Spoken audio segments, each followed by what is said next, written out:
Breaking news for NXL Mid-Atlantic Major. This episode is brought to you by HK Army, and they are showing major love to the NXL participants by offering $20 cases of paint to anyone attending the Atlantic City event from June 20th to the 23rd. And that means any teams, regardless of sponsorship, can get Level 5 exclusive tournament paint for only $20 a case, and the new pink shell yellow fill formula is on point. Houston Heat shot at all event in Texas and was one of 3 teams to go into Sunday 4-0, and HK Army is doing everything that they can to make paint more cost-effective for you in Atlantic City. All you got to do to reserve your paint is email my dog, Leopard King, Chad Yaya Boucher, at chad@hkarmy.com to let him know you want $20 cases of paint in the AC. Once again, CHAD@hkarmy.com. Email him right now. Do not wait. Reserve your paint before it's gone. This episode is brought to you by Lone Wolf Paintball. They are an amazing online supplier and have been around since the beginning of the game as Michigan's premier paintball field and paintball supplier since 1987. They are rapidly expanding into the online retail space and supplying everything you need to be the best paintball player you can be. They have got it all. Head over to lonewolfpaintball.com and shop all of your favorite brands. And they also boast amazing customer service and will have this out to you with same-day shipping, which is amazing. It's always nice to know that your stuff is on its way immediately so you can start to use it that very next weekend of play.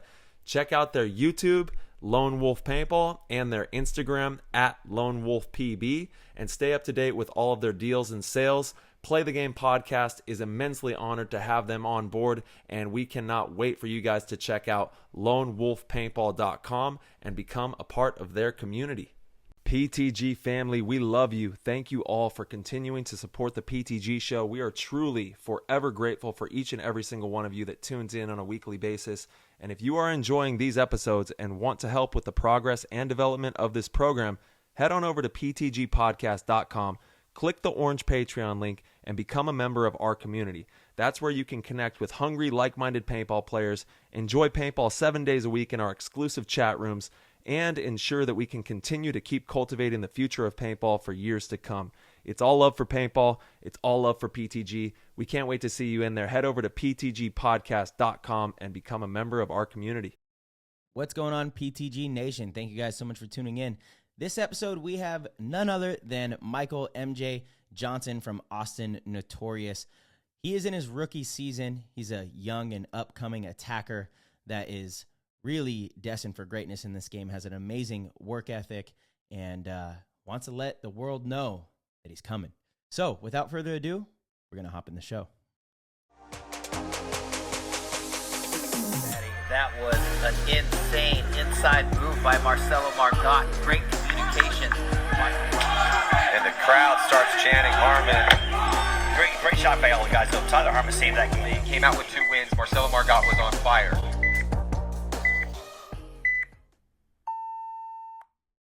All right, ladies and gentlemen, welcome back to the show. We have Michael MJ Johnson on the show, professional player, Notorious, Austin Notorious. My boy, how you doing, man? It's been a little bit since we've gotten to chat and catch up, but really excited to have you here. Yeah, man, everything's been good. Just been trying to stay on the grind, paintballing every day, working. So every day? That is. Every day. I do something every day. Like, well, what do you mean something? Whether that's working out, or paintball, drilling at the field. Shout out John Hubbard at Avid Extreme Sports. He lets me drill throughout the week. Watching film, I watch a ton of film. I read psychology books. So everything paintball related, I do every day. No amazing. question. Stoked to have you on the show, man. I feel like I've been able to watch your journey for a long time since I remember first seeing you on the scene at the paintball events, and you would come up to me, we would talk about the game and just head over heels for this sport that we all love. So I'm stoked to tell your story on the show.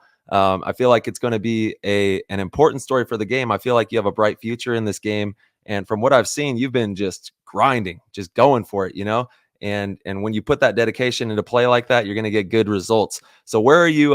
So everybody knows, where are you tuning in from? And then what was that exact field that you were talking about that you get to train at? Oh, Avid Extreme Sports out of Oklahoma City. Well, it's in Newcastle. Technically, it's 15 minutes from the city. Mm-hmm. So yeah, that's where I'm born and raised. I've been here 26 years now. So There we go. that's where I'm at. This is home. I love it. Yep. Shout out to Oklahoma City. We have some PTG fan members that are out there, and we'll have to get you tapped in on the Discord too. Get you in the chat. I know. Mingling. Yeah. I gotta get in that, man. I gotta get in that. So It's is this fun. like technically live for only the PTG people, or is this live for everyone? The world. This is live for the world right here. Yeah. Well, That's cool. That's cool. Okay, to clarify though, we're not live at the moment. So we're This just is as live as it recording, gets. and it's just 3 of us. It's just the 3 of us. Right. But it's not live. Like people aren't listening actively, you know. So once we're done, okay. we'll post it up in like an hour. got you. It takes me like an hour to put it in and get, you know, the music and all that stuff, and then upload it. But Yeah, not sure. technically live, but we're live. You know, It's live. it's live. It's live. Yeah, We we're don't do live. as long as you don't say any outlandish hogwash on the show to where we have to like, you know, then it's like we do not edit this show. This is as live as it gets. We just send them out. So we're stoked to have your story. Kind of let's dive into you and how this all began, man. Like you grew up in OKC, started playing, I'm sure, when you were a little bit younger, or did you just recently get into the game within the last like 5 years or so?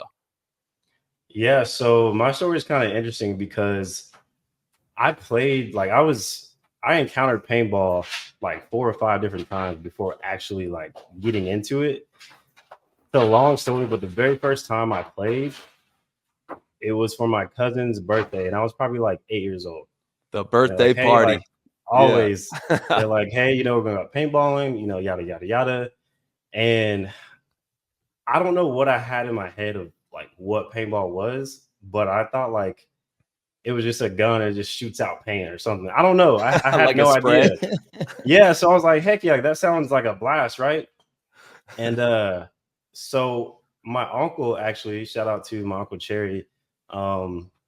He had he was kind of into paintball already. He's older, and he showed me the gun and was like letting us kind of play with it. And I was like, oh, that doesn't look like fun. Like this thing shoots fast and he has like welts. And I was like, I don't want to do this. And so we went to the birthday party and I just sat on the sidelines. Like I just watched everyone play. I just had no interest in seeing that as fun, right? Yeah. So then like some years passed by. I'm probably like 6th, 7th grade, and some friends now want to go paintballing. And I'm a little older now, so you know I can't be the baby and be like, oh, I don't want to go play. Like that's kind of scary. So I just go ahead. How old were you at the birthday party? The first one? Yeah. Like 8, 10 years old. Oh, dude, Nice. when I started playing when I was like 11, and the reason I actually did an interview recently with someone. We were talking about what hooked me was the fear. Like going and playing and just being like, yo, I don't know if I'm going to make it out of here or not. You know, like they're all shooting paintballs. Everybody's going and communicating and moving. So I totally understand. And at that age, rightfully so. Even my kids. Yeah, for sure. So frightening. Yeah. And so anyway, yeah, middle school, like some friends, we decided to go out one weekend. And the weekend we went to go play at this field, it was local here in Oklahoma. It was a scenario event. So it was like, and we didn't know that. It was just 100 on 100 people, like insane. I'm like, what the heck? Like, I didn't even know this is a thing.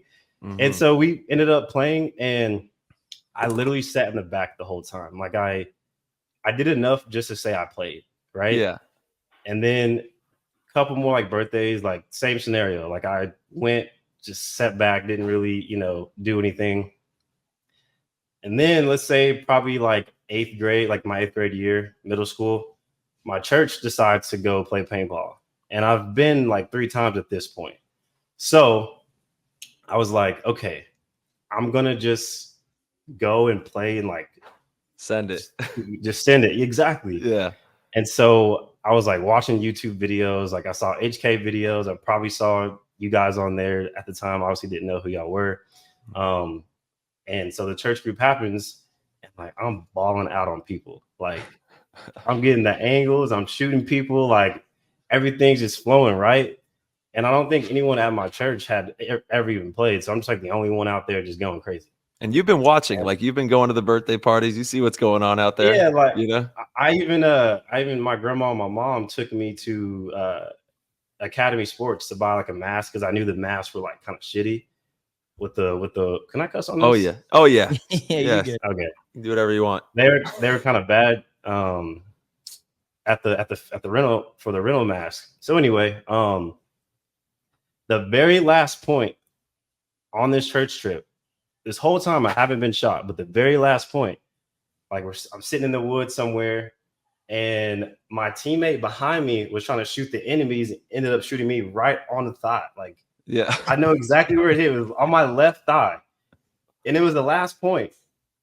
And when I got shot, it was like, I was like, wait, my teammate shot me. What the heck? But then I was like, that's it? It's like not that that's bad. what I was Yeah. that's what I was worried about this whole time. And I literally feel like in that moment, that was the bug biting me. Was like right there getting shot on the very last point to leave the day. And I felt this like crazy rush of like, I want to do this again. And I feel like that has a lot of like meaning for life, because the biggest thing holding me back from something I love so much and it's a part of me was fear. And ever since then, I've just taken that within life. Sometimes fear just holds us back from doing things, whether that's moving to a new location, starting a new business, or going up to a pro player and saying, hey, can you see like how I'm holding my gun, right? Like that alone was just holding me back. And so not to be long-winded, but ever since then, I've just been locked in. I ended up even getting a job at the field as a ref. And so I ref for like a really long time before even really playing the game. So Wow. I like was able to watch a bunch of people play and just kind of see like, who holds a gun this way, and, just pick up those little nuances. And then I think my first tournament was 2012, 2013. Okay. Nice. And at this point, Ryan Gray had actually owned the field that he was reffing at, and he was putting on this event. And like, again, I'm still reffing, not really trying to play. He's like, hey, why don't you just play this little 3-man that I got going on? I was like, I could do that. It was like, I could play. Oh, and yeah. So, it's the best. 3-man. It's been. Yeah. 3-man's the best for like entry to tournament paintball. That's Marcel. I think you started on a 3-man squad as well. I did. Yeah. Same it was with me. it was in the woods. It was 3-man beginner. Yeah. And the first one was in the woods. And then like the advanced fields were spools and hyperball, but Yeah. airball was like kind of just getting started back then. But yeah, 3-man was so definitely crazy. the first for sure. Yeah, we were literally in the trenches, like down in them, crawling around. You gotta get it out the mud, dog. That's how it is. You know how it goes. So I really Gotta actually get want out to the mud. dive into something that you said about starting out recreationally, because I know that's how a lot of paintball players get introduced to the game. And it's, I think, very important to make sure that we have obviously strong tournament paintball, but also strong recreational paintball at the grassroots level. Like, we got to make sure that our local communities and those communities that have the birthday parties, the church groups, the business parties are really strong, because look at what happens now. We got you in the game. We got you on the pro field that took a journey in this game because you had a great experience. So I just kind of want to like pick your brain on that, how important you think like the rec side of it is too, for obviously it's the biggest aspect of paintball. Like tournament paintball is 10%, the rec is 90%, and we got to make sure that's growing good. Absolutely. I mean, I think it's very important. You can ask anyone at any field I go to. Like, if I see a kid, that's like seems like, okay, he's got something going, like I love helping out people and showing them what it is. And, the rental players walking by, seeing the guns, like, hey, do you want to hold this gun? Like, shoot it here, play it for a round. I think that's, you guys have talked about this 1,000 times. Like, it's so important to grow our sport. For sure. If I could take one kid, and me, like, not to get like too political or whatever, but I'm a minority in the sport, technically. So seeing a kid that looks like me and him seeing me, like, it could inspire him to start playing, and this sport is so diverse. Like I have friends of all types of walks playing this The game. best part about this Absolutely. game. Yeah, So it's so important. Yeah, absolutely, for sure. man. I mean, it's the same thing with like the WNXL, right? That's a demographic Yes. that we haven't had really in a long time, and now it's booming. And there are so many more young ladies that are getting into the game that are like, oh wait, I could play this too. You know, the Yeah. gun is the great equalizer. You know, It is. yeah, it is 100%. So, no, man, I definitely hear what you're saying there, and you're right. And Yeah, even like, sorry, go ahead, Mike. No, you go ahead. No, I want to touch base on that. Like the gun's the equalizer. So I tell people it kind of doesn't matter, who you are, big, small, Yeah, like don't the matter. gun it shoots the same for everybody. So That's it. You can't outrun a paintball. No. You literally cannot. They go like you literally can. They're like 200 miles an hour.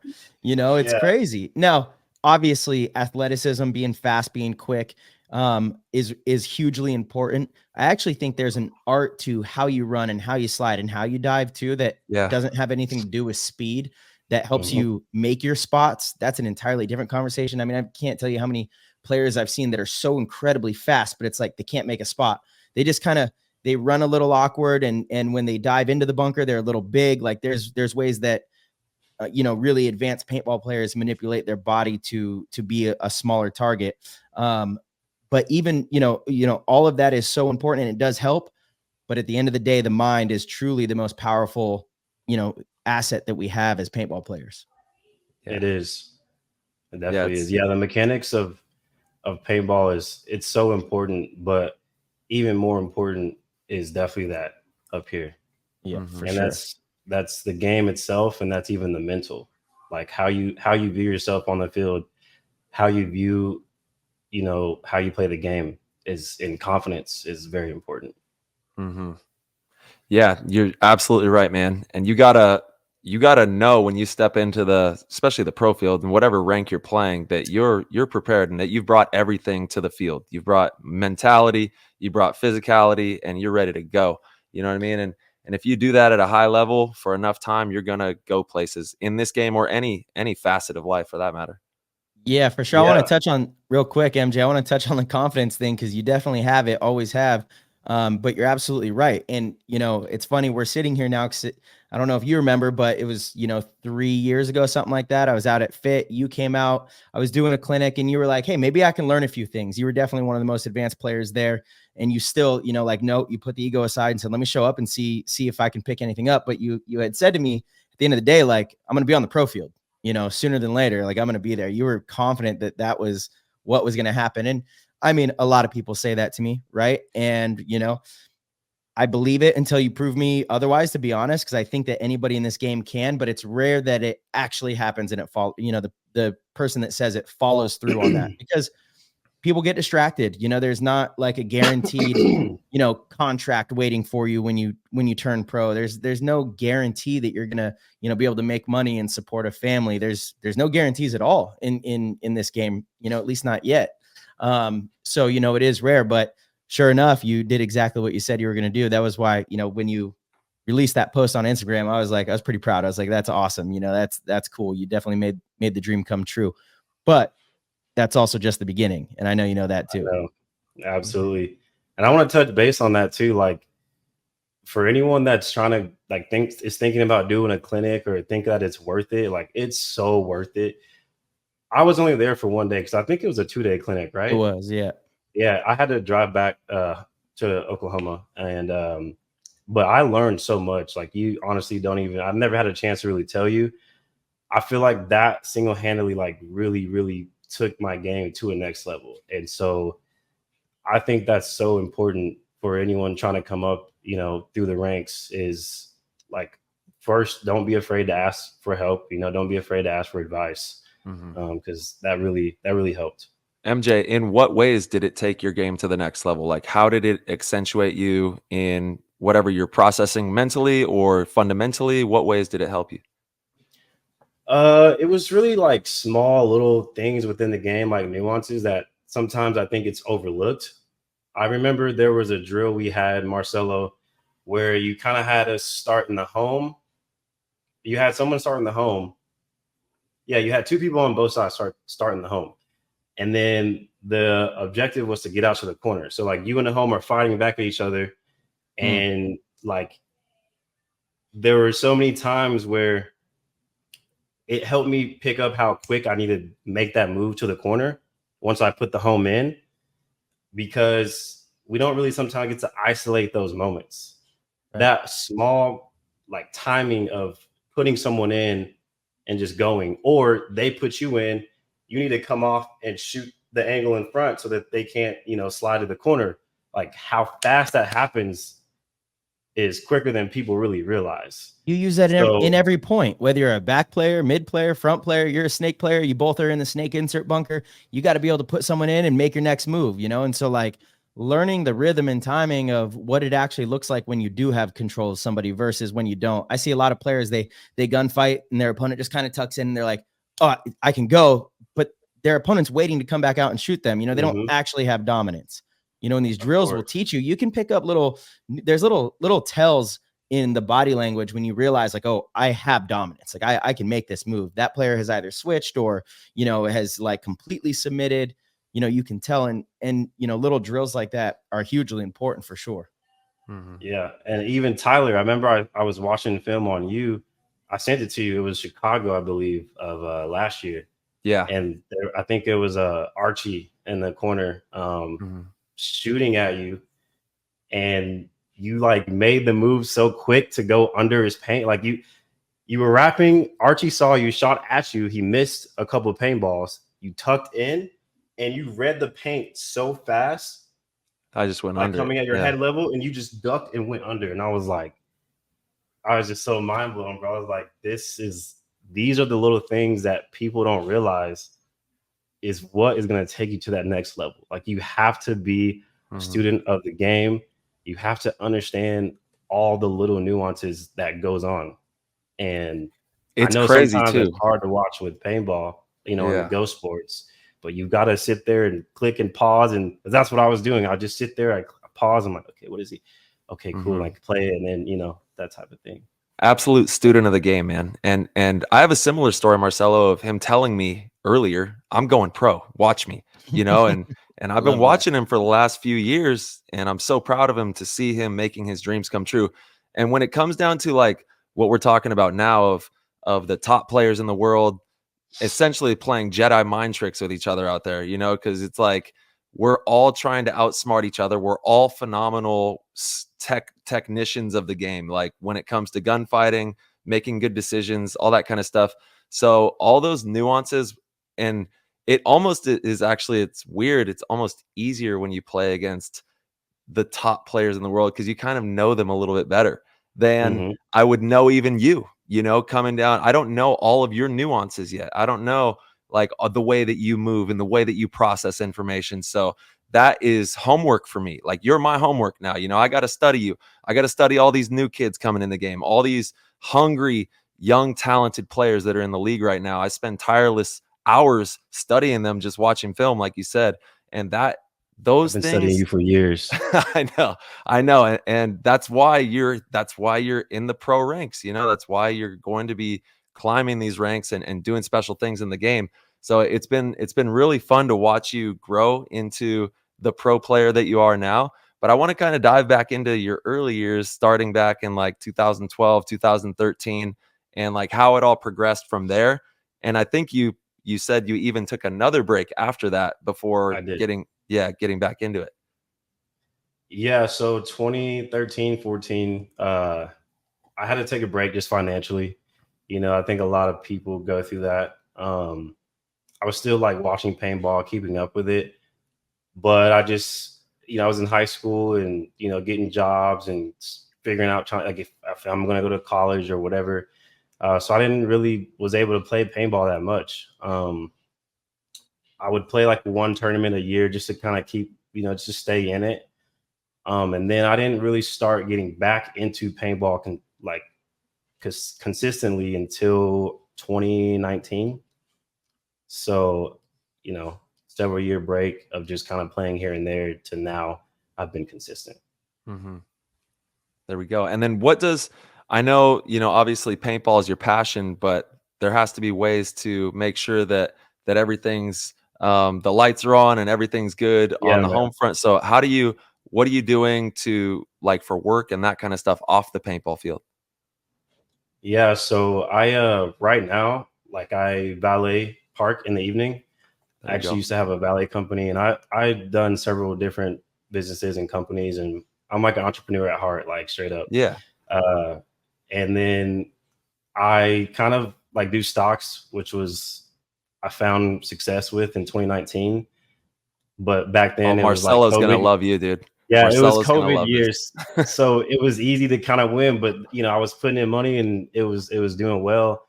And so now I'm just working on like perfecting that craft of like trading. That's kind of the goal, is to like be full time to a point where I can move anywhere and be profitable and trade and play paintball, because trading is only like 3 hours out of Mhm. my day. Once you kind of know your edge and know what you look for in the market. Shout out Grayson Goff too. He kind of helps me with Hey, little things here yeah, and there. Yeah, I the know that's what he Godfather, does. bro. Yeah, man, he's cool. Yeah, and shout out to the Roaring Kitty. He's back. Oh my gosh. He's like clearing like 48 million. He's making more than CEOs. Like he's that dude right there. It's crazy. Crazy. That's a crazy story.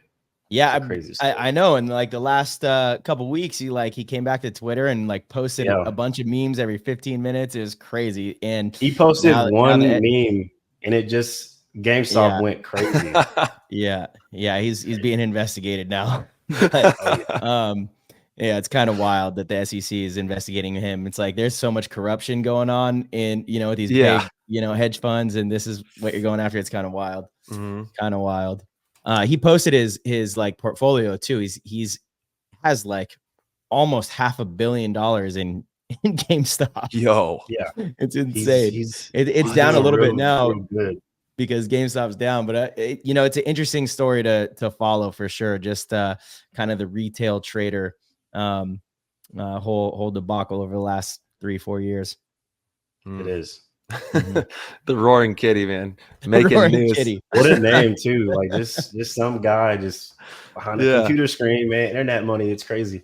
Yeah, deep fucking value and community, right? Like the community that guy has built will essentially drive that thing to the moon whenever he says it, and it is very interesting. They got a Netflix whole movie about him. Yeah, it's a phenomenon for sure. I mean, that movie was released in the damn theaters. It's on Netflix now, but that was like that's how big it was. That was a huge thing.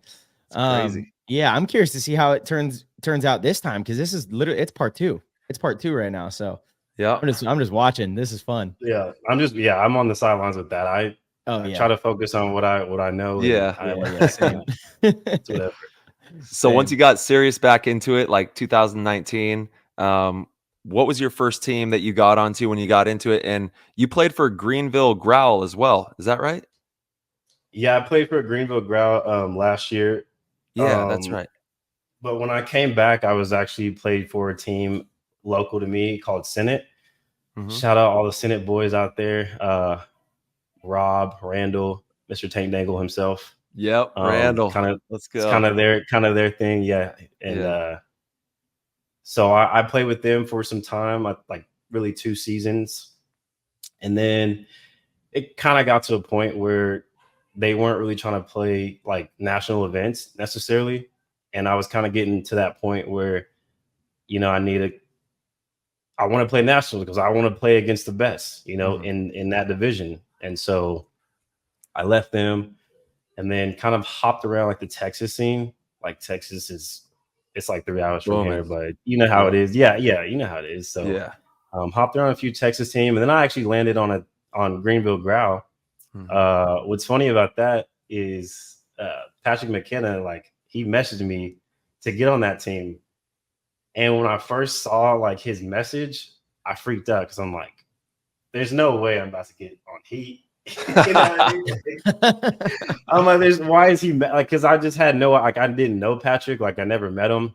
Yeah, and so that's how I got plugged in with those guys. And congrats to them for getting that second place. I mean, they're getting things figured out, and they seems like they're doing really well. So I've got nothing but respect for those guys, and those are my brothers. You know, like they know that they're the homies for real. So Absolutely. And they have such a great camp and leadership. And, you know, when you have a good structure and a good chemistry, the culture's right, you can get on that leaderboard. That's where absolutely. it's at. All right. So then you played with Greenville Growl, and then you moved. How did it move from there? Yeah. So Greenville Growl. I ended up. So actually, before Greenville Growl, I was on actually Notorious, and I kind of left during the middle of the season. I just had like a lot of life stuff going on, and it was all respect. Like when I left, then when I went to Greenville Growl, then went back to Notorious, had a tryout over there with X Factor. Did my thing, you know how it is, just balled out, went crazy, came in there with confidence, like, hey, like I'm gonna show y'all how better I got, you know, and got back on the team with the boys. So now we're here.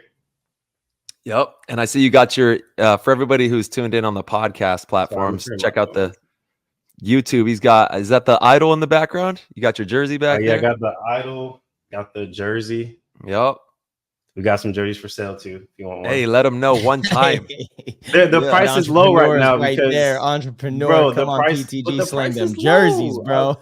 I'm a rookie, so once I get a skin in the game, bro, these jerseys are gonna go up. So y'all might as well cop one right now and get it absolutely from the stock master, dude. Shout out Max too.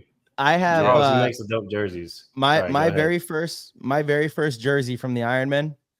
I've had people offer me $1,000 for it. I'm like, there's a number for sure, but I'm like, I can't sell this. It's my very first pro jersey. There's no way I'm holding on to this. But like people, got you on that one. Yeah, that's not 1,000. But what you're saying though, bro, is correct, right? Buy it right now. Who knows? Sit on it for a little bit. 5-10 years, maybe it's worth 10x. From the stock god himself, he's letting you know. Let's go. This is not financial advice, but you should buy an MJ jersey. It can be a smart investment though, it can be. Yeah. And I see you got the number 3 there. Is there any significance to the jersey number, or how did your jersey number come to life like that? Yeah, so there is this very significant number to that. My mom actually passed away December 3rd of 2019. And that's kind of around the year I started really getting back to playing paintball. And I don't like to talk about it too much. It's not, it is what it is. But well, God bless her, man. That number is for her. And so I rock 3 any chance I get anywhere for her. So love that. Yeah, absolutely. December 3rd is my mom's birthday. Really? That's crazy. Yeah, that's crazy. Synchronicity there. Yeah, I am sorry to hear that. My dad passed in 2019 as well, November. So a few weeks before your mom. Yeah. Wow. That's crazy. Never easy losing anyone close to you, but it's part of life. I'm sure she's looking down proud though. Big time. Yeah, man. I know she is. She is. So and rocking that number 4. 3 is a great number. Beautiful number. And if you get 2 3s together, it's an epic. Even better number. 2 3s. Yeah. Hell yeah. Hey, and if you add 1 plus 2, what's 1 plus 2? That's 3. 1 plus 2, my boy. Let's go. Damn, dude. Okay, so now you're on the pro squad, and what's it been like going pro and looking back on it? What does it mean to you, this journey that you've been on, and where you're headed? What does this whole thing mean to you that you've been trying to accomplish? Man, that's a loaded question. I'm happy I'm here for sure.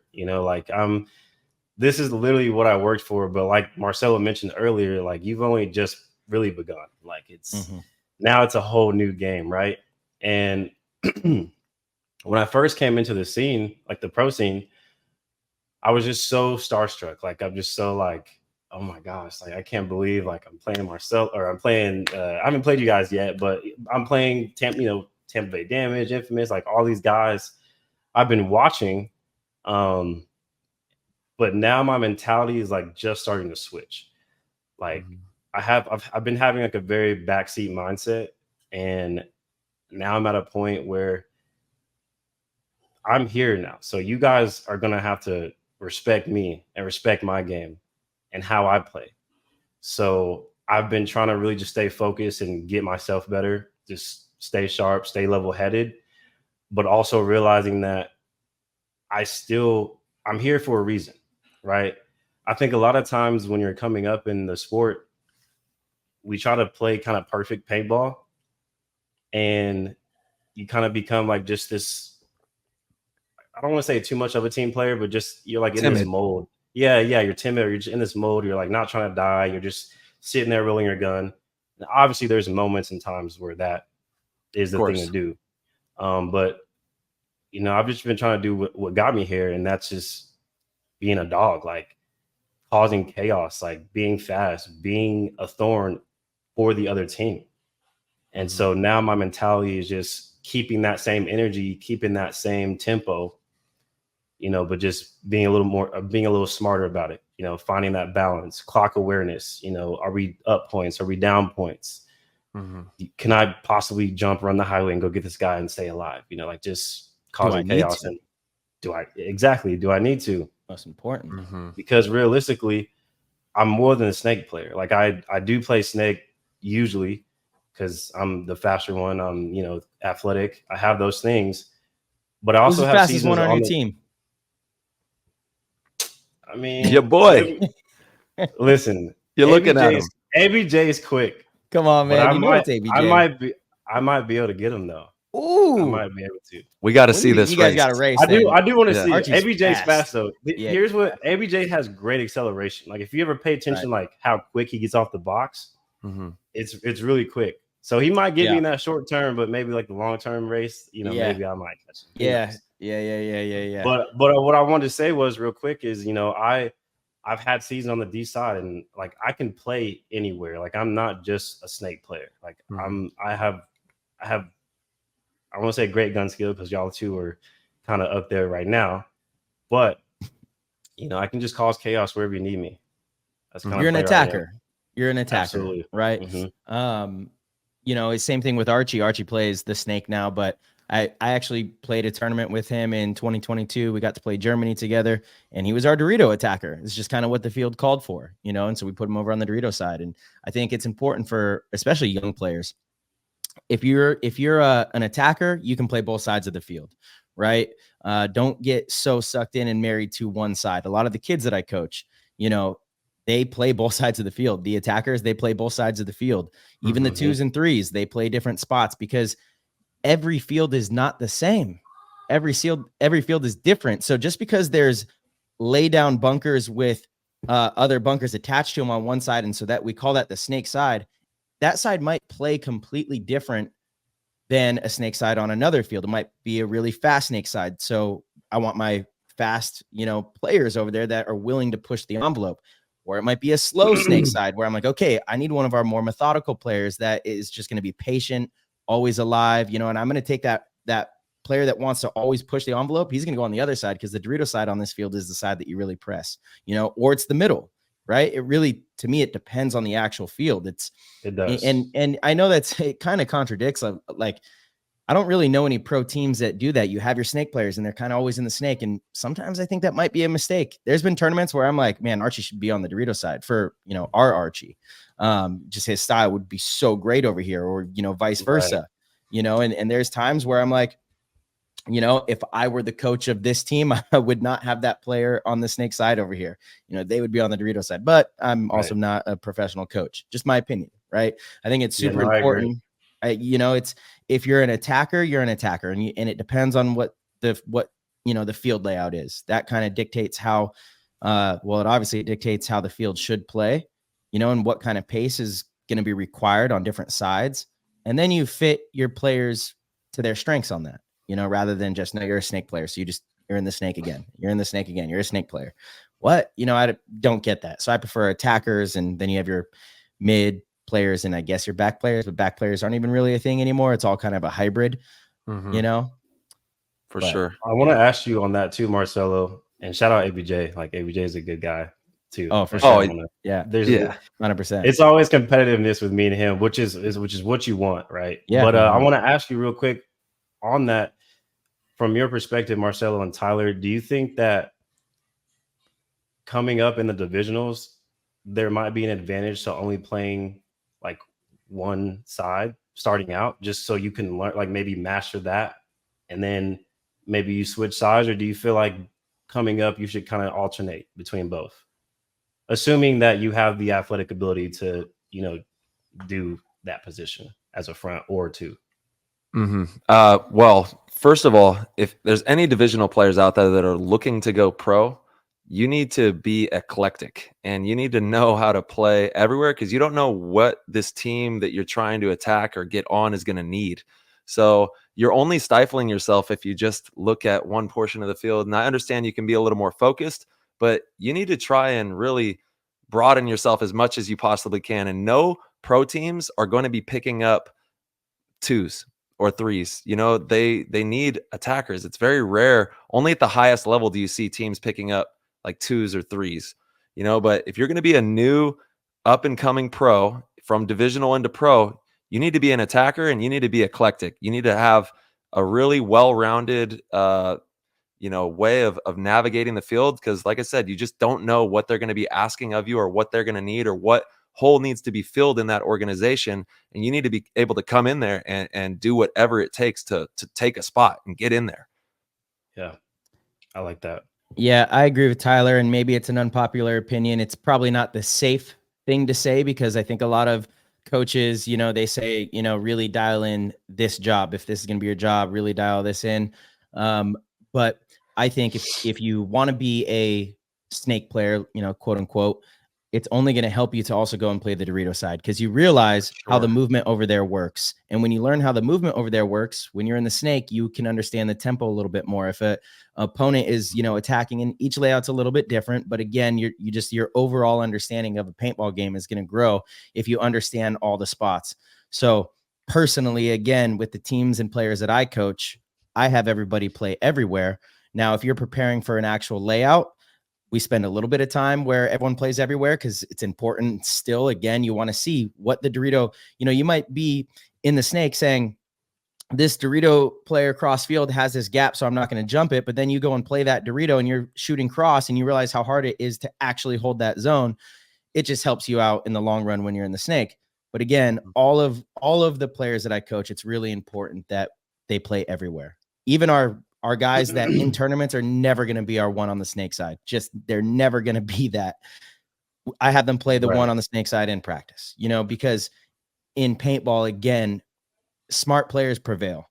And if you want to be really good at any position, in my opinion, what separates even the best snake players in the world, they can play anywhere on the field. They can be twos and threes. They can quarterback a game, right? And then they do that from the snake, which is even more impressive.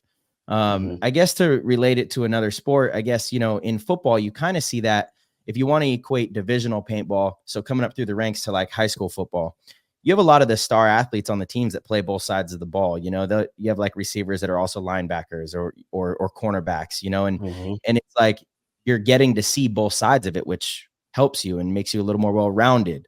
I think in paintball, it's especially important to understand all of the roles and all the positions, because then you're going to be able to be so much better at your role, you know, come tournament time, because you understand what, you know, you understand how frustrating it is if you're a two on the snake side and your one is not moving, right? Yeah. You understand how frustrating it is if you're the one on the snake side and your two's not talking to you. Yeah. You know, like you learn all of these things because you're in it. So, you know, I think it's very important to play everywhere. I don't think you're going to miss out by not spending more time in one role and really being a specialist. Although I see the value in that kind of thinking as well. I just think paintball is such a different game than any other sport, you know, where it really does require a high level of IQ and understanding of all of the positions. And I would argue it's actually more of a positionless game than other sports. You know, we've like narrowed things down to a 1, 2, and a 3, but I bet in, you know, 5, 10, 15 years, we might have a totally different, you know, set of terms for players. And it might not be like snake player, Dorito player, you know, it might be a little more fluid, to be completely honest. Because I would even love to. Sorry, go ahead. No, you're good. You're good. Yeah, I was just gonna say, because at the end of the day, you got to be able to play all the spots. But yeah, go ahead. I would love to see paintball at some point get to where, because typically the one is like the more athletic and shape guy, the 2 or 3 is not as much, right? It's gonna change. But I want to see paintball get to a point where everyone is just stacked. Like everyone's athletic, everyone has the ability to be in the snake, and that will, even to your point, make it more of a non-positional game. I mean, you look at like soccer players, like they all have to run back and forth. Like they're all pretty much in shape, I think the pro league is pretty much like that now, though. There might be a handful of players that like aren't very mobile, but that's absolutely, yeah. The pro league I really agree. is. It's getting there. It's getting there for sure. I mean, especially from like 10, 15 years ago. Goodness. Oh yeah. Yeah. When Tyler and I were coming up, it was funny. All you had to do was be in good shape and you were going to earn a spot. You know what I mean? if you had wheels, just go. You go that way. Yeah. That's it. Yeah. And to kind of swing back on the question, I think just even if you go a couple times to a different spot, just looking at it even a couple times will give you a really well-rounded look at what, like Marcelo was saying, what the other people are seeing, how the shots are, and all that kind of stuff. And I kind of want to talk to you about Archie Barnes. Yep. Real quick, Ty, actually, I just want to bring up one kind of specific, example of this right now in the pro league. Because again, you kind of have, especially at the top of the pro league, you have players that are all kind of defined in their roles on their teams. And X Factor did something that is allowing them to break that mold, and it's pick up Axel. And it's because they have Billy Bernaccia, who he's going to be in the snake. And now you have Axel, who is one of the best snake players like ever, for sure. He's in that, top 10 kind of category, I think. And the way he's been playing lately is he's elite, super elite. But they can put him, depending on the field, they can put him on the Dorito side. They could put him in the middle. In Texas, he was insane in the middle, just understanding all of his shots. He played it like a snake, able to crawl back and forth. First event on the Dorito side, he was electric over there. Like that kind of speaks to what you could do if you had players that were all incredibly athletic and versatile, and that is how it kind of becomes more of a positionless game. Maybe not positionless, but like you're just more defined as an attacker rather than a snake player, a 1, 2, and a 3. Totally. I mean, you're going to have a bench. Like if all teams had that type of like dynamic where, you have arguably one of the best, snake players playing a 2 or 3 or the D side or up the middle, like these other teams are going to have a whole bench or like just a deep roster. Like we're all dogs. Like we're all able to play the 1. We're all able to play the 2. So totally, how you want to take it, Yeah.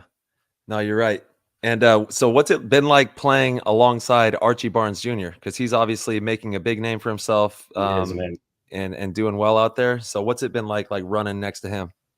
Man, honestly, it's been a blessing. Like, and not just Archie, like everyone on the team. Marky has a ton of experience just in paintball in general. So being able to pick his brain. Oh, can you guys still see me? Yep. Yeah. We got you.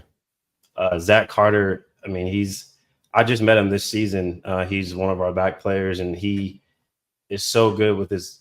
I'm going to interject right there because I just got to play with Zach Carter this weekend. We went out on Sunday, and I thought I was just going to do drills. I'm kind of like but we ended up playing points, and it was me, Mouse, Ryan, Greenspan, Zach Carter was there, and Al Fernandez. And Zach was our front guy. He was our snake guy. We were sending him to the 50 like every single point. He can do it. Like I've seen him get in the snake, and he's good. He's a dog, man. Jared Sherman, going up the middle, he has a very smart mind. And of course Archie. Like Archie has been playing lights out. I mean, I think his survival rate was like 90-something% for Texas, which is insane. And he had basically almost all the points, right? So being able to like pick his brain and kind of see, hey, how did you take this route? Like, what are you doing? Are you diving lower? You coming around the money, the God? it's definitely been a blessing. You know, Mhm. I'm just blessed to even be in that position to be able to pick their brain. Mm-hmm. And that's the key right there, man. Attitude of gratitude take you a long way in life. And that's for sure a blessing to be surrounded by such a great camp too. They're all so hungry and, you know, putting in the work day in, day out, putting in the work. Like you said, you're putting in the work. And that's why you guys are growing closer together and going to be making those jumps to, you know, the different tiers of the league. Yeah, it's something that is a goal and a dream of you guys to, I'm sure, obviously win a tournament. And if you apply enough pressure to meticulously working on it, that's going to become a reality. And I know you talked about psychology as well. You like reading like philosophy and things like that. What's like a book or a movie, something that you've read or watched that was kind of profound that had a big impact on your life that you could kind of share with the listeners? Recently, I've been reading this book called, I think it's called The Power of Engagement, and it's like very catered towards like athletes. It just talks about just like the overall just staying focused within playing. There was one part in the book where the author talks about people, they were trying to find the difference between some of the top professional athletes, like what makes one a little better than the other. And what they found is let's take tennis, for example, right? Like when you're playing tennis back and forth, you know, the game's over or the point is over. I don't know what they call it. During that downtime, you know, the top professionals, they're resting their heart rate. They're thinking about like, you know, okay, what are my next progressions? How they did this on this point and how can I change how I play against that? You know, they're working on like certain breathing techniques. They're just doing things in between points to give them that advantage, because we're seeing it right now with the Russians. Like they're just steamrolling people and trying to take people in the deep end, right? So if something as small as we're just better conditioned than the other team, that's a huge advantage. Yeah. I mean, in paintball or any sport, all it takes is 1 point to lose. So if I can do something as small as just slowing down my heart rate, like that's huge. Mm-hmm. And so this book just kind of focuses on those small engagement things. Like what are the small things that we can do to give ourselves the advantage? And so I think that's what it's called, the power of engagement. Yeah, definitely looking into that. And you've been able to travel quite a bit for paintball now, and obviously playing pro. Are you going to be going to Europe? Do you have any plans on going overseas? No plans going overseas right now. I definitely want to in the future though. That's like, especially I feel like recently it's just the scene seems like to be getting crazy. Like the competition it looks there. You know, we got Passionek on the team, dog. Seeing him play like makes you just want to go overseas to play because he's so good and he's so funny. Like he'll be like, okay, like I saw him, he's in the middle, I shoot, I go. I'm like, okay, you go, like connect with me, you know, like yes, let's stay on the gas, but you know, these are things we got to do, and he's so good, it's crazy. Yeah, the scene is booming out there. March was just over there. They had a great event. It was really fun to watch, very entertaining, and the facility looked beautiful too. It was amazing. Yeah. Can't wait to go back there next year. It was, again, I've already said it on each show since, but it was like you were in a tropical paradise over there.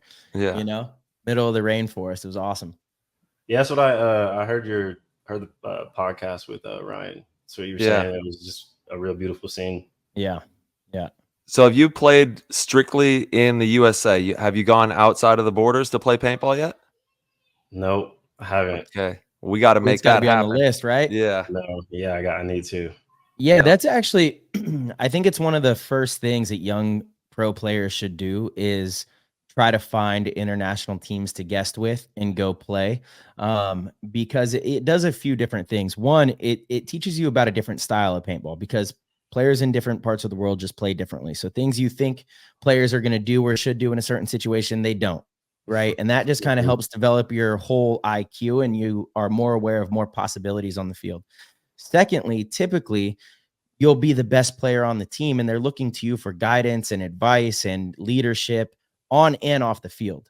And that helps you grow tremendously as a player here in the US. So, you go and you guest with the team, and, you have to kind of manage everything. You got to be responsible for the game plans. You got to be the quarterback on the field. You got to, like, all those little details you're talking about, like lowering your heart rate and being able to think about all the little details.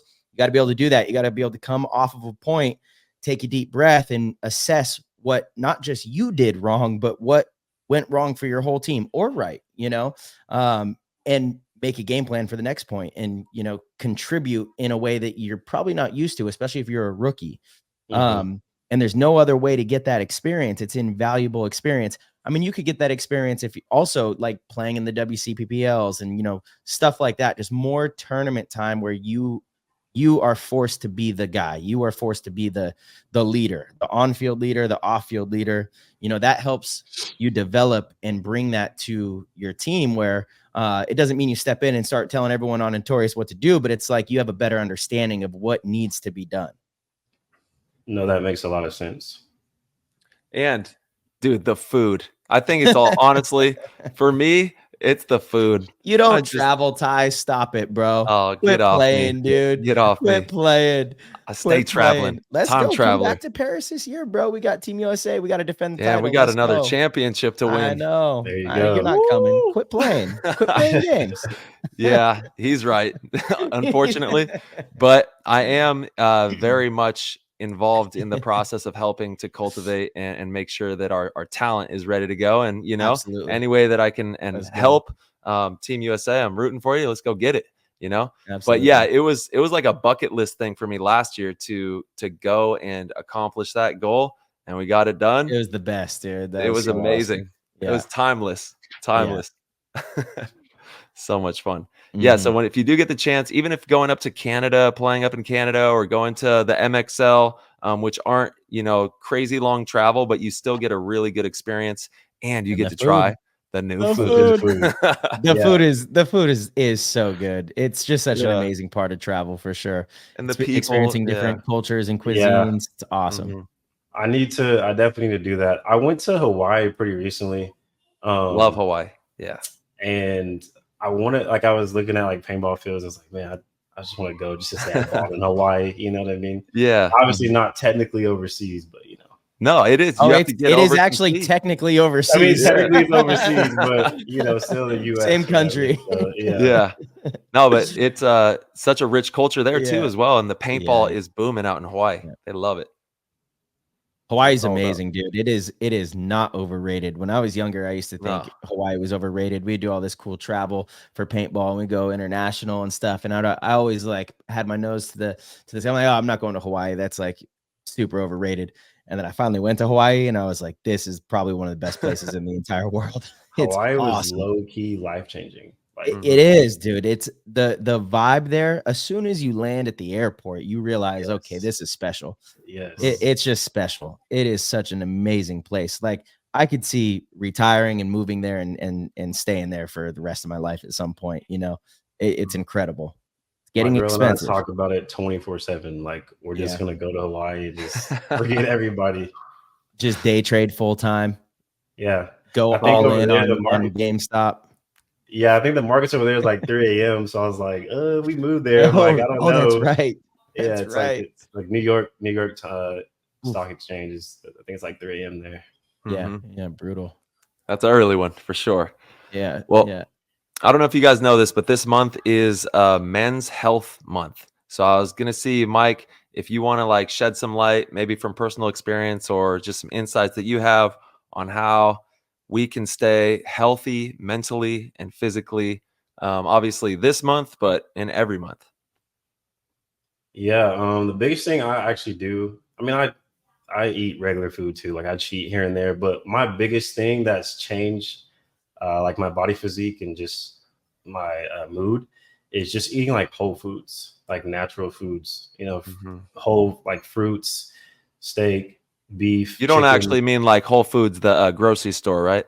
Or I mean, you can go to Whole Foods, but no, I just mean like, I just mean because like, that could get pricey for the listeners, that can get real pricey, but they honestly have some of the best fruit. Like, I know they do. I'm just being playful, but yeah. No, I know, but they do have really good fruit. I just, that's like my biggest thing. I think is diet. Like for me, when I eat really well and like I'm working out and I'm doing, what I'm supposed to be doing, my whole mood just is different. For sure. And it kills me when we go on paintball trips and all people want to do is eat barbecue and eat like the greasiest foods. And I get it, it's like kind of easy, it's convenient, but I'm just like, man, can we like go get a salad or something? Or can we? Your team's from Texas, bro. Man, they'll tell you too. So for Vegas, I never went to. It kind of sucks because we have team dinner. Yeah. So you want to be at team dinner, but at the same time, like I just buy food. If it's an Airbnb, I just buy groceries like fruit, beef, whatever, and I just cook and I just eat. Just stay level because I do it when I'm here. So why would I go when I'm about to play? Now at the top level. Yeah. And fill myself up with grease, That's why all we do is go to Whole Foods. Hey, and it's funny when I first got on Dynasty, I was like, this is so lame. I was like, what happened to team dinner? Because it was always part of any team I've ever been on, and you would go to like Chili's or Texas Roadhouse or whatever, wherever, some kind of little sit down restaurant with the team, and you'd all sit at a table, and it was a thing. And then I get on Dynasty, and they're like, yeah, we're going to Whole Foods, and I had never been to Whole Foods. And I'm like a grocery store. We're going to a grocery store for food. What are we talking about here? Marcelo was like, "Hold on, wait. What do we do on this team? This is crazy." Yeah. I remember, we went. I'm like walking around, and everyone on the team like had their system. They knew where to go get their food. They have like a hot bar and stuff. I'm walking around like, this is so lame, dude. This is so lame. So like, I don't even remember what I grabbed my first time, but I was like not super happy. But we get to the front and we're sitting because they do have a seating area in all the Whole Foods, but it's not the same as sitting down at a restaurant with everyone, So I'm like, man, this is weird. I'm not really buying into this. But then something happened. After like a few tournaments, I finally had my system down, and I can't imagine doing anything else now because you're right. Like I eat well at home. I eat good, nutritious, high quality foods. Why, when I'm trying to compete and be at my absolute best physically, mentally, would I put garbage into my system? That makes no sense. Even if you go to, Chili's, all that stuff is terrible, right? But I sometimes will waver and I'm like, look, I just want to go to Chipotle. I just want to go to Chipotle. You can make it work. Bro, stop. What did you just say? I said you can make it work at Chili's. Oh, no. I'm not even saying like Chili's has to be the move, but what I'm saying is like even that, it's like we can get like a salmon or a steak and broccoli there. Like that's all I want to do. I just don't want to go to Billy Bo's barbecue and eat hot dogs and pork. You can get grilled chicken. You get like some, barbecue chicken. And the temptation is definitely there when you go to those places. Yeah, I like the barbecue place. Sure. I think you can eat like semi-decent if you go. You just can't get all the other stuff. Usually I'll get like just the barbecue chicken. Don't load it up with sauce, even though I do. But if you're in Texas, man, you gotta have the barbecue. Sauce, baby. Yeah, you got to. I know the sauce is so good. Texas. But no, it's the teams. This is again teams that I coach. They get so frustrated with me because they tell me where they go to eat. We're going to like Whataburger after or I'm like, no, you're not. What are you talking about? We spend all of this fucking time and effort practicing and training and getting ready for this, and you're going to put trash into your body. You're going to have pizza the night before you're going to compete. Just stop it. This makes no sense. It doesn't make sense to me. It's the fuel. It's your fuel. The fuel. Yeah. There's like a few outliers. There's some genetic freaks. You look at some professional athletes in other sports that do have a totally shit diet, and it doesn't seem to slow them down. But like the top of the top, they all talk about how important diet is because it's not just how you look. It is the nutrients that it's providing to your mind. It's the cognitive abilities that it can either give you or hinder. Like food is very important. People don't take it serious enough.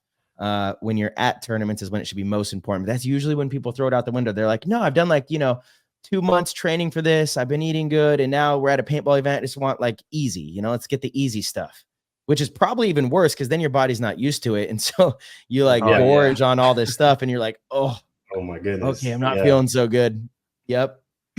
Well, and your gut Yeah. is literally like another brain. You have two brains, actually. Yeah, You have the 100%. one in your head, and then you have another brain in your gut, and they have to both be on point. And also, you can, save some money, eat a little bit better by going the route that you're talking about, Mike. So it's definitely something that's very important. And I do want to find out what you do on a weekly basis for your training regimen. What does that look like? How do you train during the week, and then leading into tournaments? What does that training look like?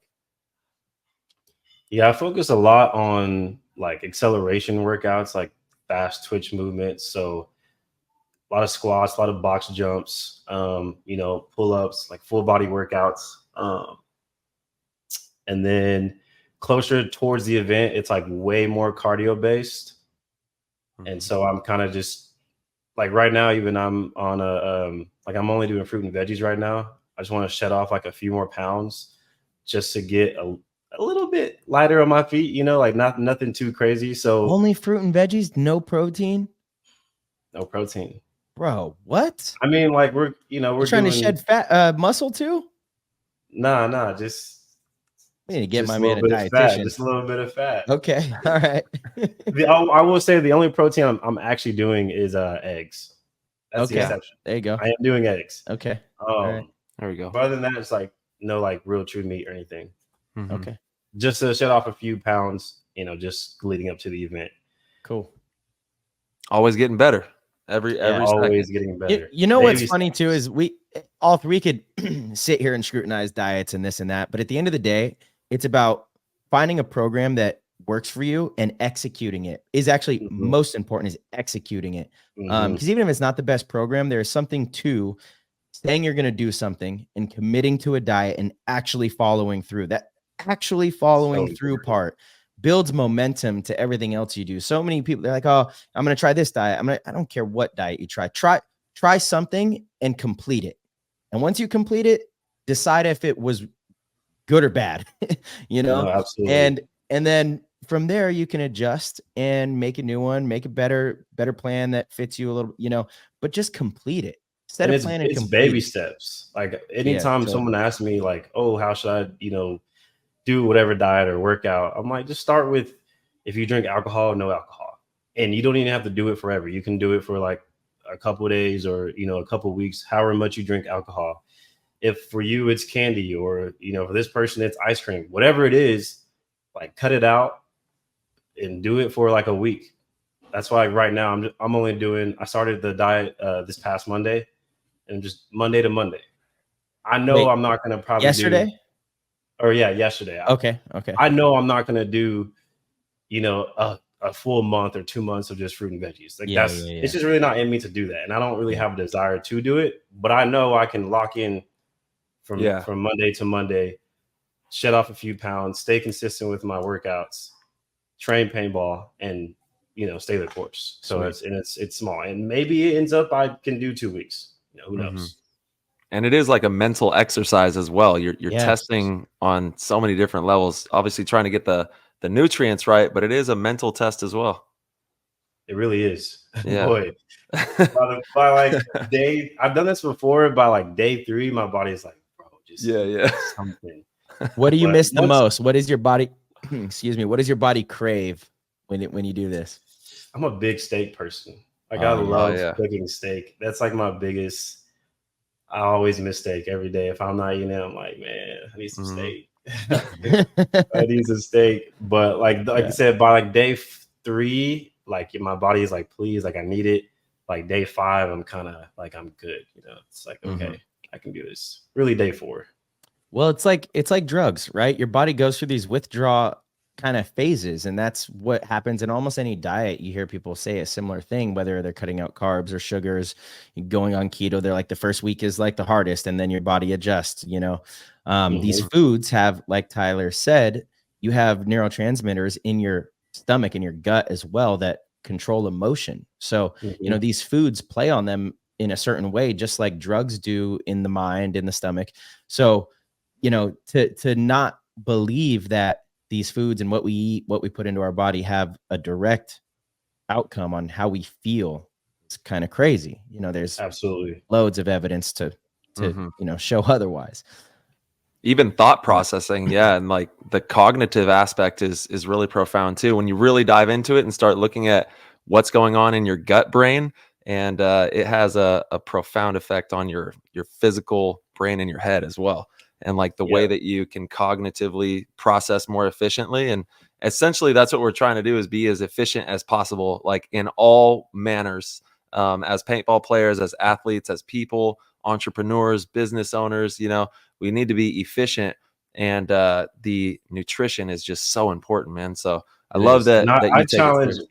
I challenge anybody on whatever side I'm playing on. Like, you're not gonna like out condition me. Like if we're, deep in the points, I'm gonna always be more conditioned than the person in front of me. Whether we win or lose that point, it doesn't matter. Like, you don't work as hard as me, you don't diet how I diet, and you don't condition how I condition. Like, when I'm training, I'm in the gym. I'm not just there, Mhm. doing a couple pull-ups, doing a couple whatever. Like, I'm working. Like, I'm trying to push myself so hard that when I get to the events and it's hot, it's sunny, and I'm tired, like I've already done that in the gym. Mhm. I'm already conditioned for it. So it's so important, and people don't see that.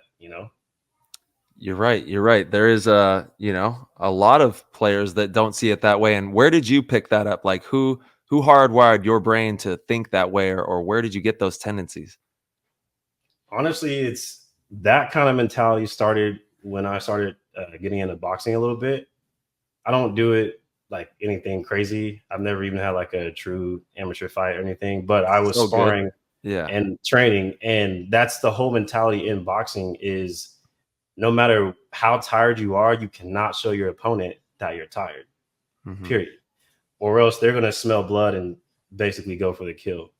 So having that boxing mentality and translating it to here, it's the same thing. I'm boxers train harder than they actually fight. I mean, we see like these people go 12 rounds. It's like, how are they going so long? Like, I don't know if anyone's actually sparred. It's It's crazy. it's the hardest thing ever. And it shows you mentally who you are as a person. Like, it really does. Mhm. And those dudes train real hard outside of the ring.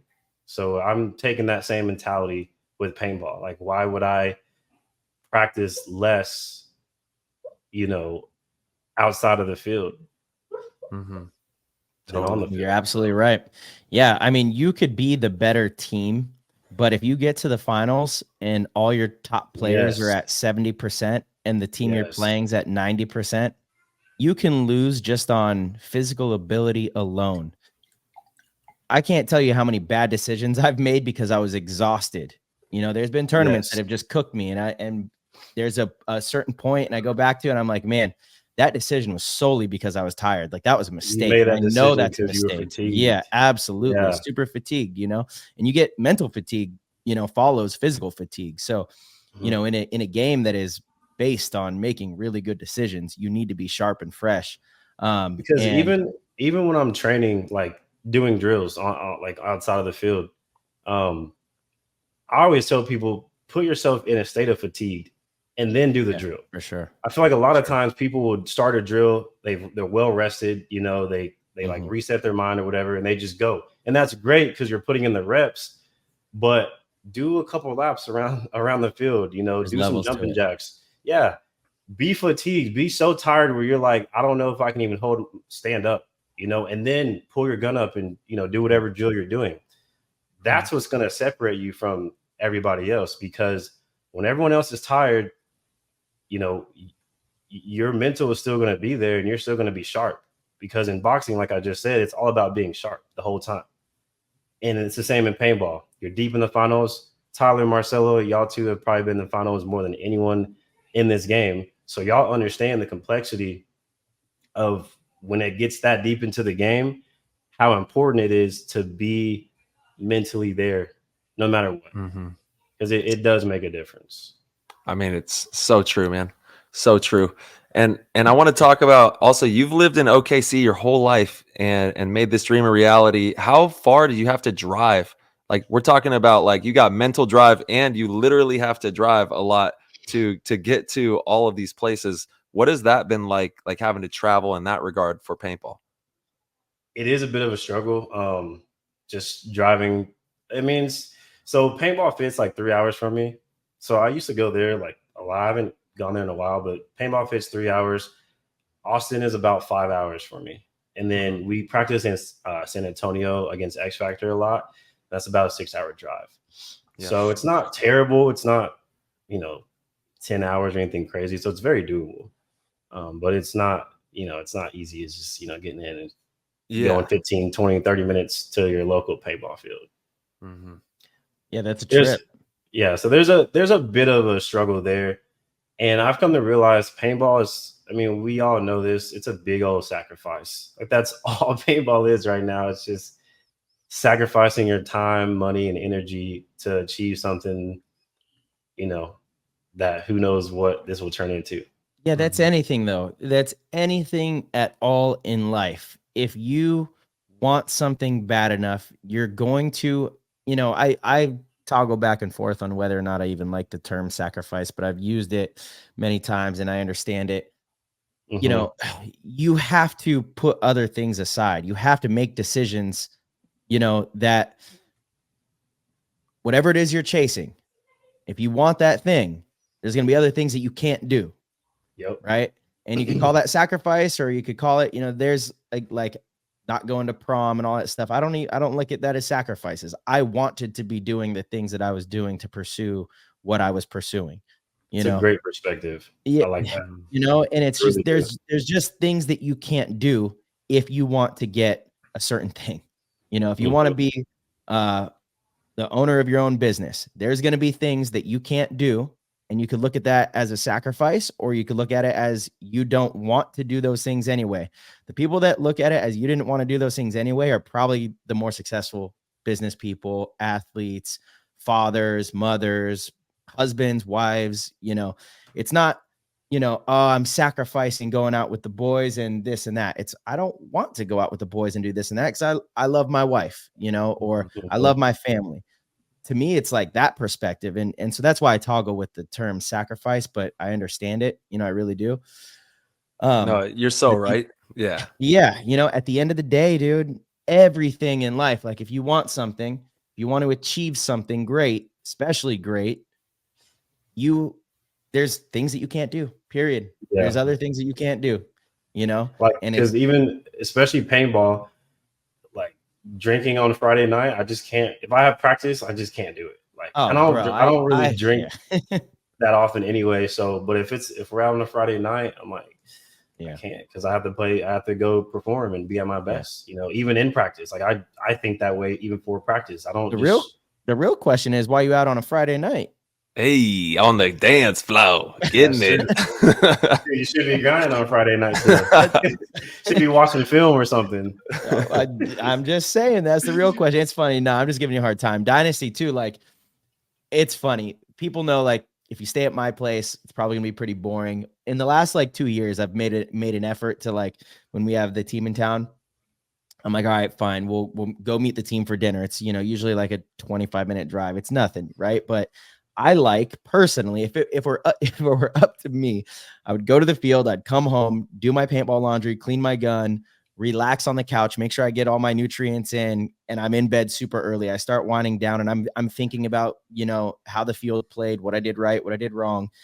I would drive to the field by myself because I actually love the time on your way to the field of just preparing, but that also means you're not a great teammate. So, you got it again. That's something, that's a sacrifice. I have questions for both of y'all. Yeah. Tyler, ahead. First, I want to ask you on Houston Heat, do you feel like sometimes with everyone kind of being veterans on that team, do you feel like sometimes those players can just go through the motions on just like, we're here to play paintball? Like, do you feel like that ever takes out a certain drive? And then before you answer, Marcelo, I want to ask you too. I think I heard a podcast with Archie, your Dynasty's Archie. Yeah. About how it kind of used to be like, hey, we're prepared. We're going to do, we're going to do all the right things leading up to the event, training, getting right, like good nights of sleep. But I think he mentioned you guys are a little more like relaxed. It's like we can go out and have a good time and come back and still lock in and perform.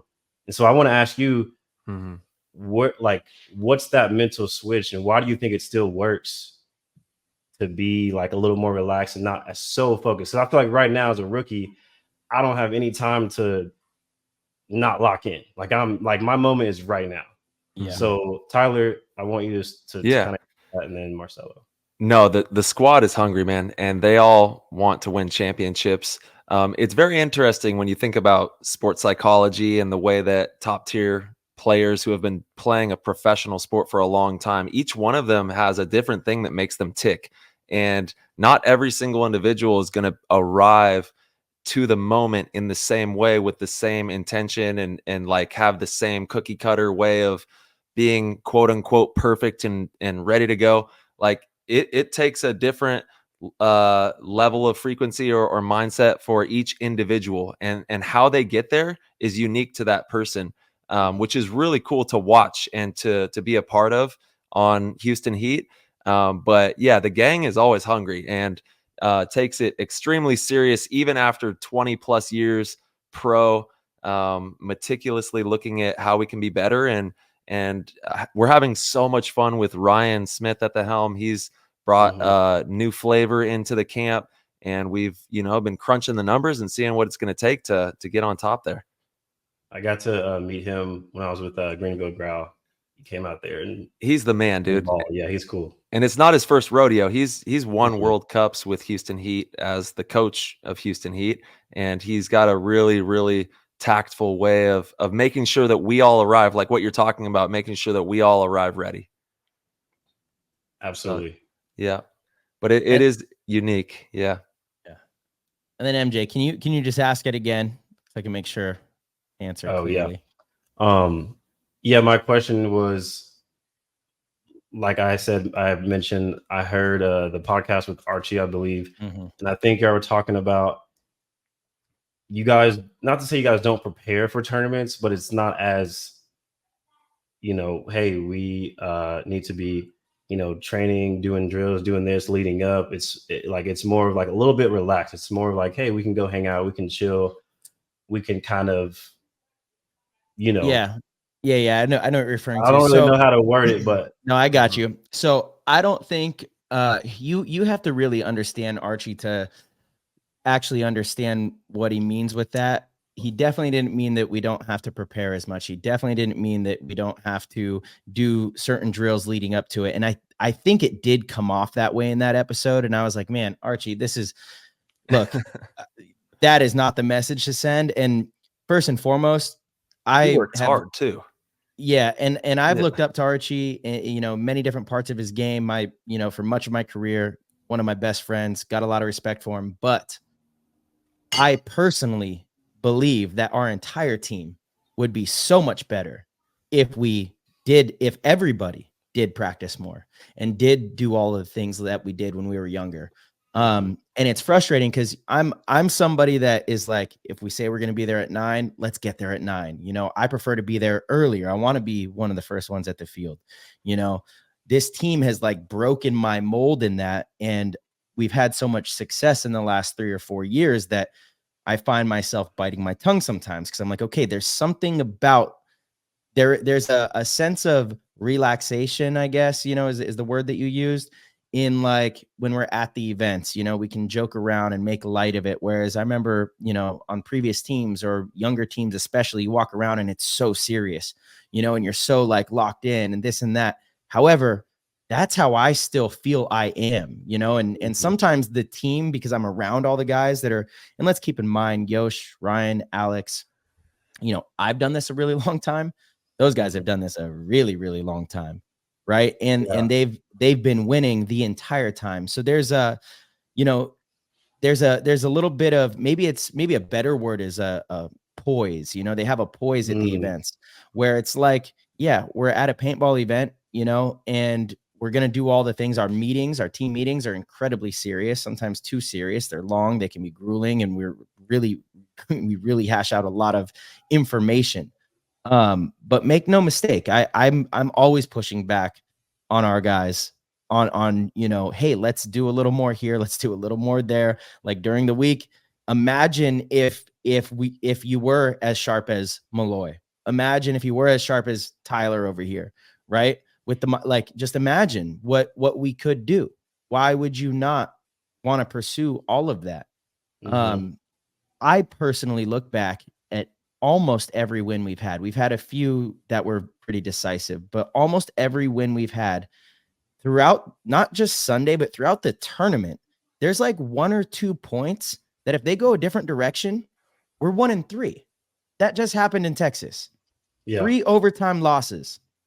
Where in the last 3 or 4 years, like the wind seems to blow in our direction and we end up winning those tournaments. But I look at them, I'm like, man, that was fragile.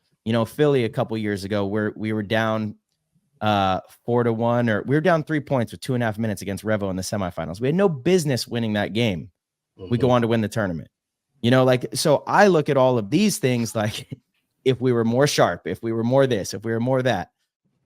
Some of the other guys on the team look at it like we're unafraid to make moves and we're playing loose and we're playing with a lot of freedom. And part of that is because of, again, it's not that we don't take the game serious. I hope that's not the message, because that's absolutely not the case.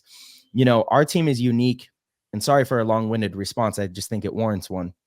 Our team is unique in the sense that every single individual on the team is all in paintball full time, right?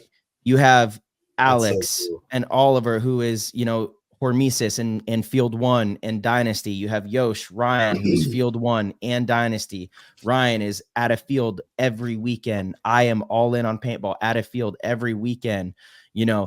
Chris Shear is an anomaly. He's an attorney, but he's at a paintball field every single weekend. The Archie, he's all in. He's one of the owners of Project. We have a team where everyone is so intertwined with the game, and we do have a lot of distractions at events because of that, because there's other things going on. And I think Archie's point was that's kind of part of the magic, though, is because we have so much going on that there's a lot of really good energy around us, around the camp, and around, what we have, brewing is like, it's a lot of positivity, you feel that going onto the field. You do, you guys especially have supporters, you guys have the people looking up to you. Player, I mean, myself included, appreciate that. But that's, I think that's what Archie was alluding to. And that, everyone on the team is truly such a master in what they've done. And I'm not even speaking about myself. I'm speaking about the other guys on the team that have been doing this for a really long time, that you trust that they're going to show up prepared. However, again, I'm like the one who's just always kind of crazy and always thinking, well, we could do this better. We could do that better. This is what went wrong. And, at the end of the day, I've had to bite my tongue because we've had so much success, but at the same time, I still think you can't stop. You can't stop thinking that way. Yeah. Ever. I mean, I agree. I agree. But again, the team has had a ton of success. So, maybe it's the balance of me pushing and them polling, the push back and forth. And, there's like something to that. Also, they like to play a lot of mind games, so they'll be saying, "Oh yeah, this, that, and the other," and they treat it like it's not important, or they're like, "Oh yeah, workouts and stuff." But then when behind closed doors, they're in the film, they're doing the push-ups, and I know they are. I don't know about that, bro. I'll even I'll even like watch the Ronnie D's on all his blogs, and it's so, those are so hilarious. But I know in the back of my head, I'm like, nah, they're still working though. Like they're still it's all fun and games, but Ronnie's not showing what's going on behind closed doors, Yeah, dude, talk about work ethic. Ronnie's got the work ethic. Guy's badass. So blessed to have him on my paintball team. Love that dude. Yeah, I'm just gonna we'll leave it there. Is I always think we could do a whole lot more. No matter what we're doing, I think we could do more. So that's just my personality. Again, to me, it's not sacrifice. It's like I'm truly all in on this thing, and I think it's the only reason I've had any success. So why would I abandon that just because you get to a certain point? I think you could always push it. I think you could always get better. I think you can always improve. And actually, that's what I enjoy the most. So once that stops happening, I don't think I would still compete. Each season, that's the question I ask myself. Am I willing to put aside the amount of time to do this again, because I don't want to just do it to show up and have fun. I don't want to just, to me, that's not fun. What is fun is like the work to see what I can accomplish as an individual player and as a teammate, you know, and if I get to a point or a season where, you know, I say to myself, I don't feel like, you know, dedicating that amount of time and effort, then to me, I don't believe it would be fun for me. I'm speaking for myself. I don't believe it would be fun for me to just continue showing up, even if I was still really good, you know, knowing that, well, I could be better. Like that is what is fun, is that challenge of like, what can you open up? What can you unlock next? You know? And once that process stops, then I just kind of feel like it's time to do something else where you have that love, you know? It's like, you know, when that happens, I talk to Tyler, I'm like, dude, we're going to do a PTG show on the damn moon, you know, like then it's all in on building this or another business or whatever it might be, you know, but that's just kind of my personality. So yeah, for better or worse. Good questions, MJ. Good ones there. Yeah, absolutely. All right. MJ, I got a couple more questions of my own, and then we're going to get into the Discord questions as well. But I want to know if you could have a deep conversation with any historical figure or like a fictional character, whatever, who would it be? You said historical? That like, so do they dead or alive or dead or alive? A historical figure or a fictional character that is like mythology, or I don't know, your choice, but someone that you would have a deep conversation with to kind of unravel the mysteries of this experience. It doesn't have to be related to paintball, right? No, not at all. Okay, yeah.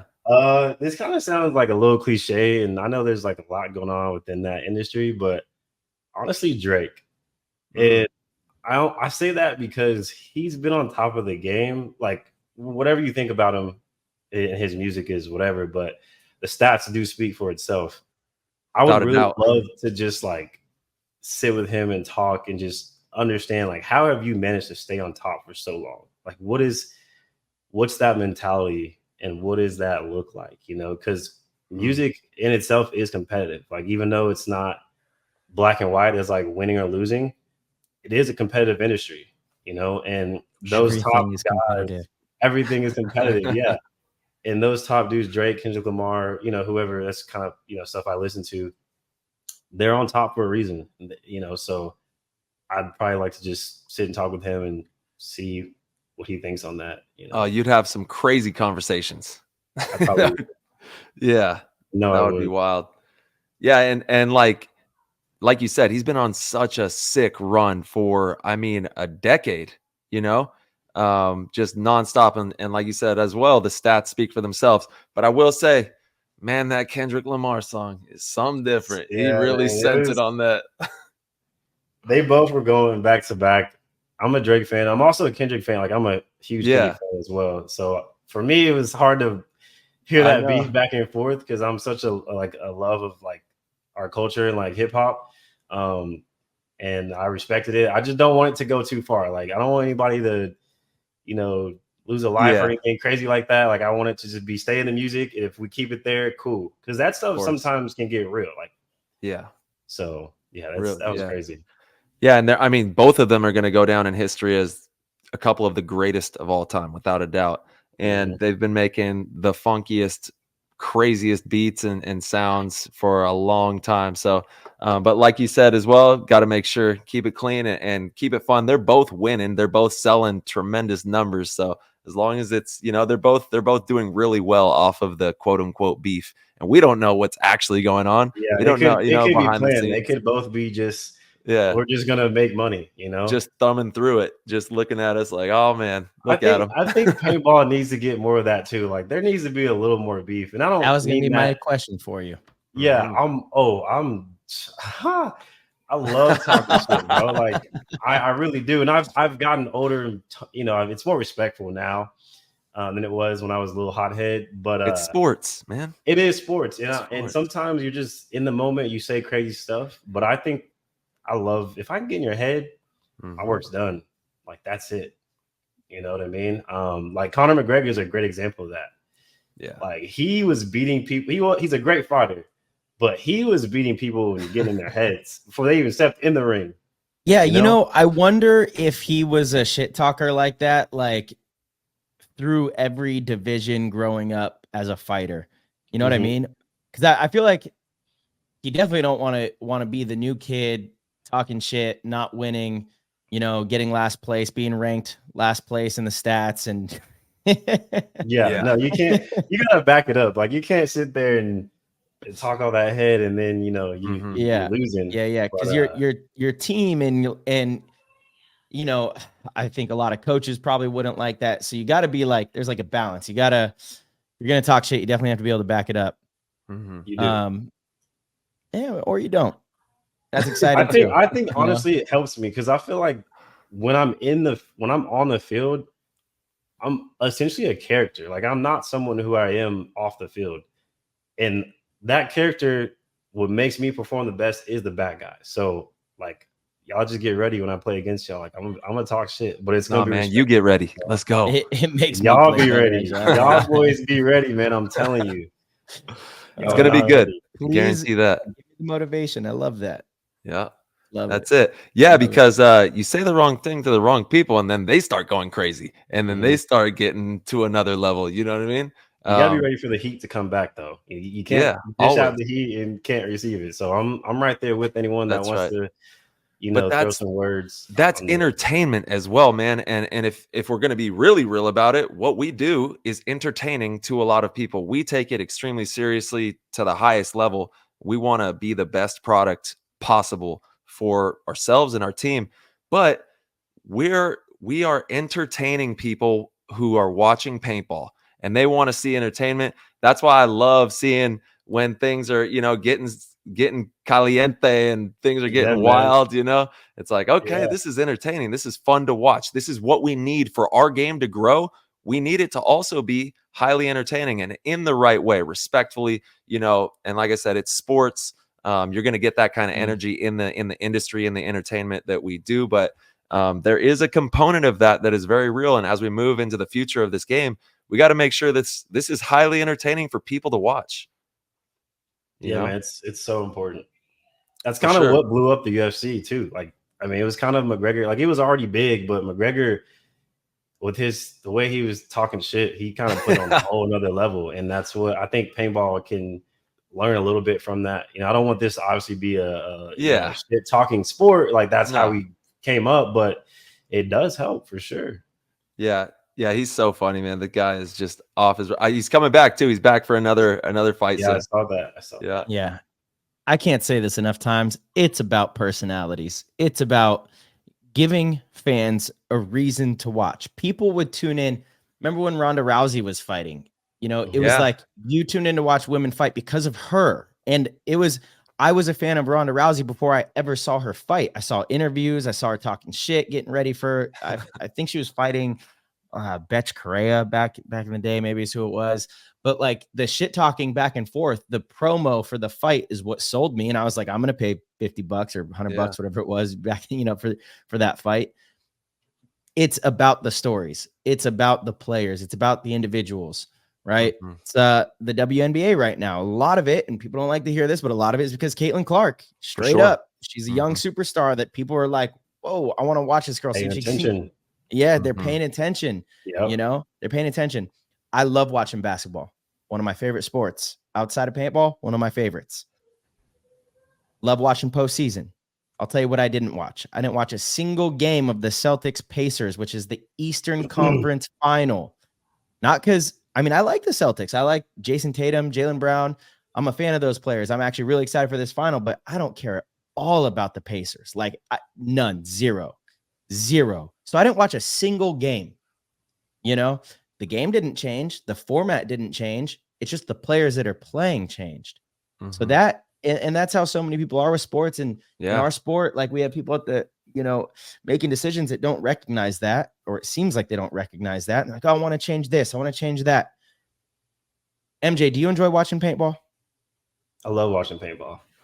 Ty, do you enjoy watching paintball? Oh, I do. Yeah. Hit me with the butt. But it's super boring to watch without sound. Without the comms, huh?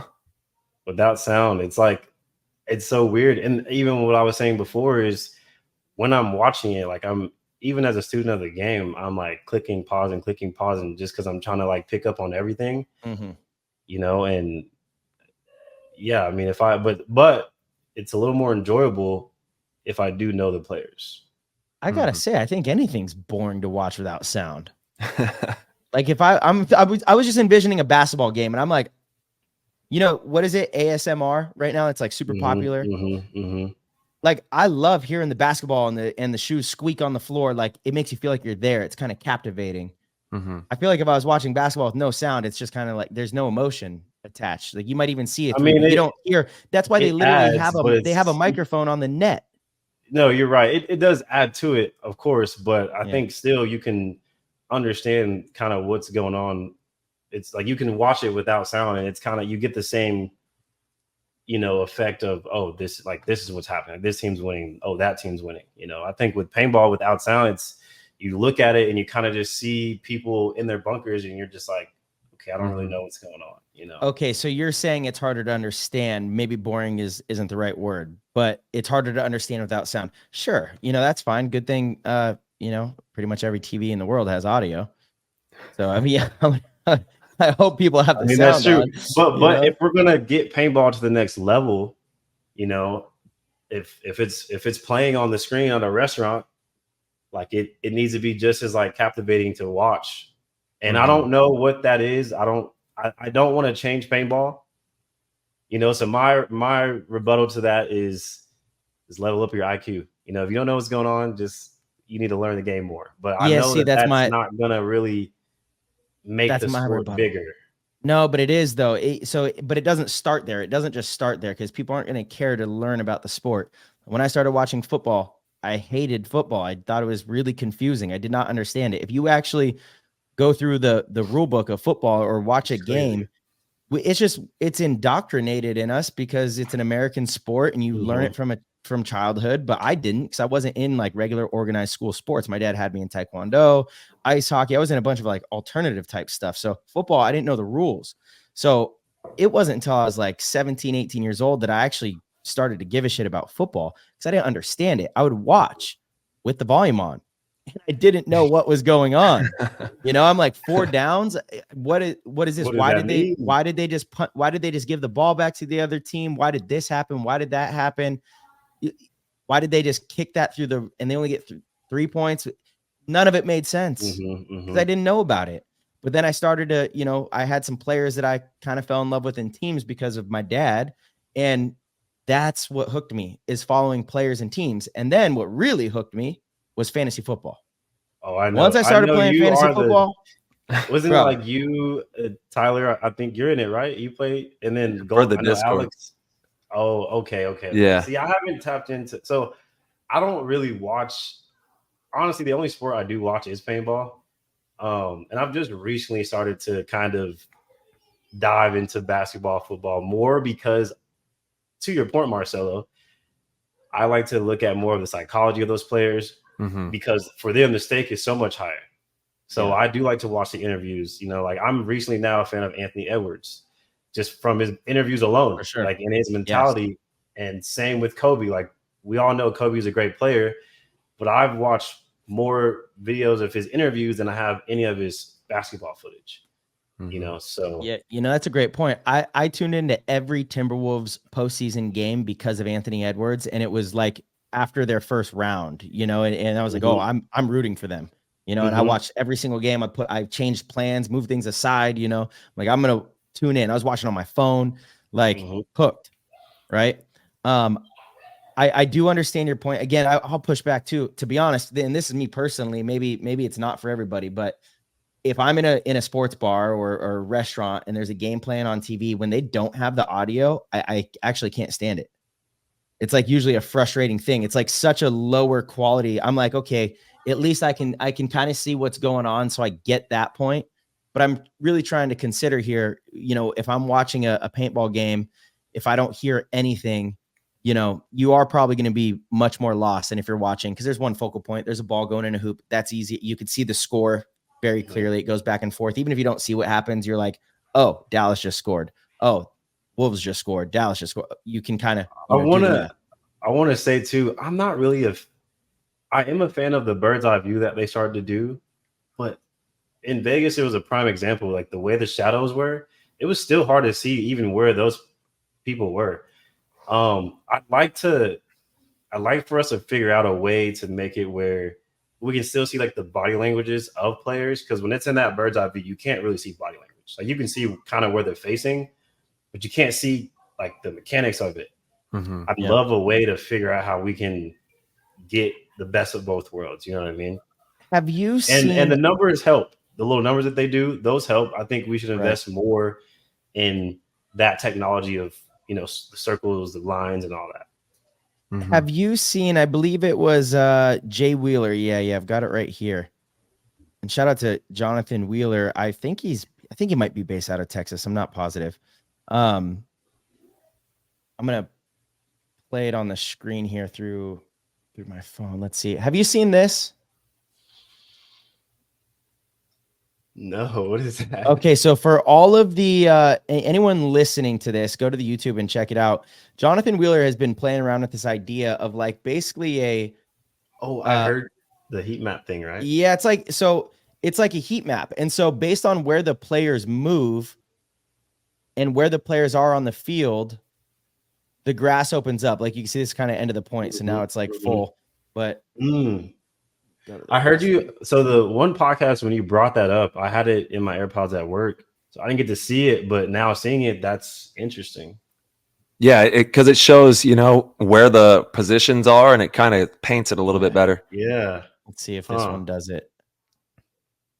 Shows the territory and where the pressure is being applied. This is the different thing, I guess, he was trying to play with. But anyway, my point is I think it'd be really cool to have something like that in the bottom right corner. So it's like a heat map like they do in video games and whatever. And then you can have the overhead view like minimally, but always come into tighter shots, and what we need. And Darren does a fantastic job, but he needs more help.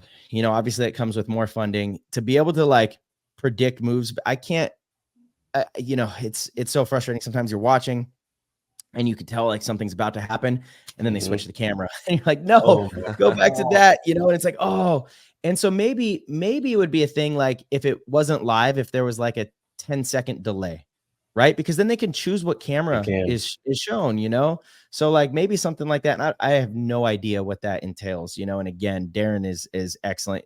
The Go Sports crew does a fantastic job, but again, my personality is how can we always be better? Always. Right. But like, if we could have the tight shots of the action, a gunfight, down the Dorito tape or down the snake tape, or right behind one of the back players off the break, and you can see a lane actually going and maybe a ball connecting on an opponent. And then you have always the heat map that is explaining the entire thing, and it shows the whole picture. That might be a good way to broadcast this thing. I mean, I've never really watched video games being broadcasted unless I'm rooming with Chris Shear. He's a big video game guy and watches a lot of Twitch of like Call of Duty and stuff. Yeah. But, I believe they have found a way to film what they do, and it's confusing. You got a bunch of people running around a map, and I think the camera's just on like the one person playing, but they have the heat map that shows, everyone else as well. Mm-hmm. That's our next frontier. And we've done such a phenomenal job of getting to where we're at. Can't say enough good things about the shows that we've been putting on, and in Europe as well, like European, American paintball. The show is phenomenal. But our next frontier, and especially when you have, entities like ESPN knocking at the door, our next frontier is like Michael was saying, how can we package this amazing game and get it on that screen and make people go, damn, you see that paintball game? You see these guys, what they're doing out here, and the girls, it's Absolutely. An amazing sport. And that is the frontier that we're on. And I feel like we have people who are super hungry and dedicated to that frontier, and it's exciting to be a part of. Yeah. And honestly, just now coming into it, I'm just happy all my points are recorded. I think coming into it, that was like my biggest thing is now I can really see my mistakes. So I'm just thankful that we even have Go Sports, to Without do what a doubt. they do. So it's just, but we're always that's a part of growing the sport. It's going to take a village, all of us to throw out ideas and figure out how we can get this thing on the mainstream. Yeah, and I think Tom Cole went on the coaches show today and is talking about what's going on. I don't know, March, do you have any insights on what's going on with ESPN? I don't, dude. I've honestly been way out of the inner circle. Yeah, recently. well, you got a lot going on, and yeah, taking care of Piper, who hurt yeah, herself. Piper. I know, poor dog, Piper. dude, tore ACL. It's just so sad. And this little shit, like the first, it's a good thing because the first couple of days she was so depressed. I forgot if we talked about this on last week's show because it was the day after it happened. So I'm sure we did. Mm-hmm. But the last couple of days, like I can't put her anywhere on her own because she's trying to jump off the couch still. She has a torn ACL. I mean, we took her. Piper. It's the equivalent of an ACL. I guess it's just called the cruciate ligament. In dogs, they only have one ligament. They don't have multiple in the knees, I think. Mm-hmm. But like she's just like running on three legs, and jeez, not minding it. So I'm worried she's gonna blow the other one out. Right. So, like it's sad. She's 14 years old. Yeah, painful. Such a good dog. I love Piper. She's the sweetest, dude. Yeah, she's the sweetest. Well, yeah, we're gonna have some more news breaking. I can't wait to watch that actually and see what they're talking about over there. Same. And then we'll be sure to keep everyone posted. But yeah, the event happening on the East Coast for the NXL is going to have ESPN out there, so it's pretty exciting. I'm excited to see. Like, are there going to be ESPN banners? What do we got going on out here? Yeah. That would be so cool. I mean, yeah, any little like advertisement placement, like it's good that we have Hertz, so that'll show something, for whatever. Yeah, right. But I'm excited to see how that's going to turn out. Yeah. I believe we could do such a better job on the pro field with advertisement. Like, move the nets back quite a bit further. Have the grandstands not start at the floor. They should be raised. Like back in the day, they used to do this. They should be raised and start like at least 7 or 8 feet up, and then have a wall of banners there, And so Go Sports would always kind of just see that when you're looking at the field. You wouldn't see empty stands in the crowd. Even it's better viewing because 100%. Like being in the VIP, it's great because you have the shade, But honestly, I can't really see. Only thing good in the VIP is like politicking, like everyone that's the higher ups or whatever you want to call it are there. But in the stands, it's kind of like it's better actually being at the top, seeing everything. Sure. Only thing you don't have is a shade. Yeah, that's where Skinny Kevin watches from, corner of the stands. That's where all the information is up there. Yeah.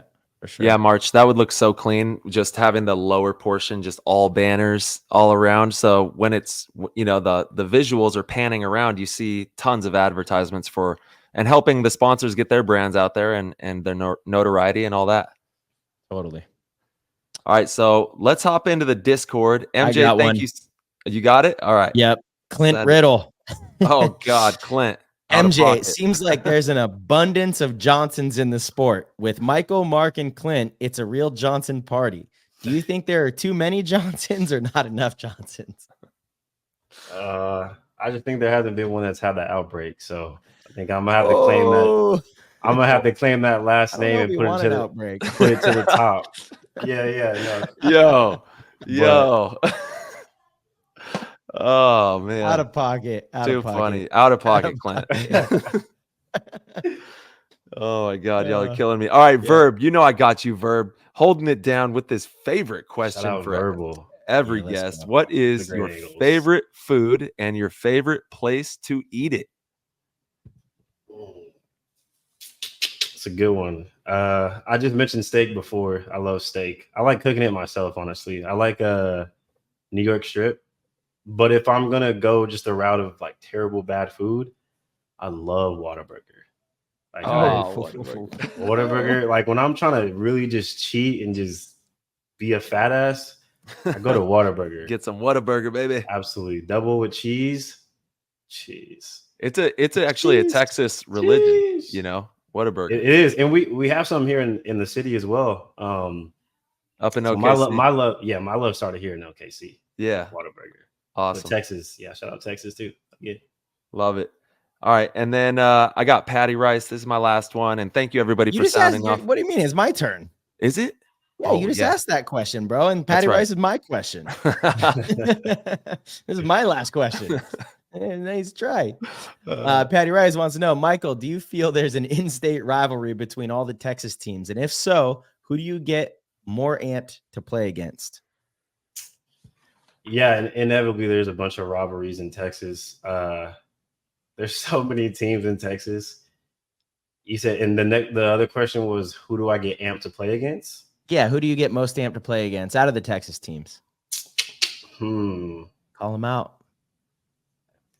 I mean, I'm definitely ready to play Houston Heat. I just ready. forgot they're a Texas team. Yeah, I'm right. just right. I'm just ready to play like the best of the best. You know, like Damage. You know, they're good, but I'm ready to really see what Notorious can do against some of the best teams in the world, because I'm telling y'all, they're not ready. Like no one's ready. Like I don't care. Well, here I can tell who you are, what you do, who you think you are, who you claim you are. Like it doesn't matter. Like we're here to win, straight up. And I'm not just saying that either. I truly mean it. I can tell you exactly who you're going to be hearing from is Joey Blute. Yeah, absolutely. Damage don't want smoke either, man. Hey, they know it. Oh, no. They don't want smoke. And right now we're 1-1. So I mean, we're you know, it's where's it's neck and Kirgo? neck Put right all the now. But I'm telling you, like Damage don't want it. Heat don't want it. X Factor don't want it. Nobody wants it. Yeah.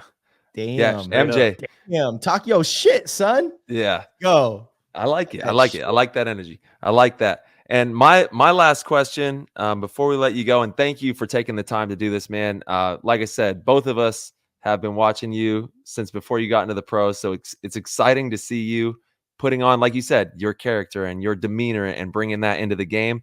My last question is, how do you define happiness? And what is it that you think it takes to get to happiness? And what does that look like for you? And like, how would you define that happiness? That's a good question. I think overall, personally, I'm just a happy person. Like, it's not really a lot that I can go through to be down.